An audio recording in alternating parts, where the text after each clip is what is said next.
Eravamo abituati a vederlo da solo, invece questa sera ci sono due ospiti, oltre a Raffaele Padrone, che è vice segretario nazionale della UGL Sicurezza Polizia, c'è anche Gino il poliziotto. Ben ritrovati. Sì. Ben ritrovati. Io una volta all'anno questo mi segue, ha 30 anni di servizio, la divisa è quella, ma è quella di 30 anni fa, quindi voglio dire, è un simbolo che il direttore mi concede una volta all'anno di portare in trasmissione, ed è un augurio, serve per augurio a tutti i poliziotti.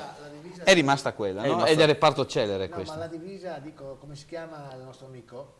Pino? Gino, Pino è un altro. Gino? È migliore di quella che avete voi però. Sì, guardi, non è. C'è anche il manganello.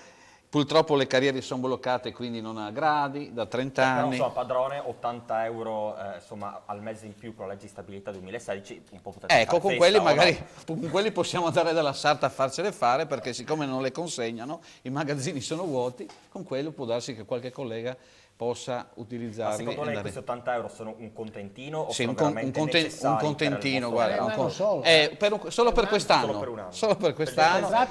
Si vede che c'è qualche lezione, prima il presidente della vicepresidente parlava, si vede che c'è qualche lezione, adesso bisogna dare 80 euro, va bene, tanto sono onetti, speriamo, però 10 anni di contratto bloccato. Però al di là degli 80 euro ci sono degli auguri speciali che vuole fare. No, questa sera non si parla di insicurezza, perché ne ha già parlato nei messaggi qua il direttore.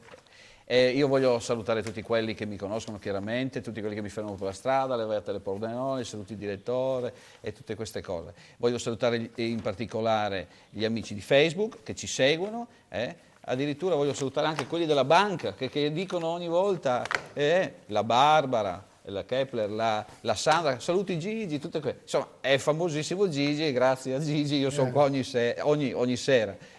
Una volta alla settimana un giro lo faccio. E poi tutti i ciclisti, ecco, tutti i ciclisti, il Cimo Fans Club, i ciclostilati, un gruppo goliardico nato così, e poi da 2 giorni, direttore, ho cambiato società, sono al Principe Bike Team, che lei conosce, perché sono venuti qua con il problema del Duchenne, e quindi noi facciamo queste attività. Quanti chilometri hai fatto oggi? Beh, oggi solo pochi, 141, dai. È andato a Combai, signore, in bicicletta. Ma le castagne sono... Ho detto, vuoi vedere che c'è le castagne? Si viaggia sui 200 km. E quindi saluto dal presidente Luca alla segretaria, la Michela, che lei ha avuto modo di conoscere, e Roberto e il fenomeno Loreno, perché in 3 mesi adesso va fortissimo. Non so auguri anche a tutti, auguri anche ai parenti, auguri a tutti. A Raffaele, ciao. alla sua ci vediamo prima del 31 e a Gino. A Gino e alla moglie che mi sopporta. Ciao Lori. Grazie, parliamo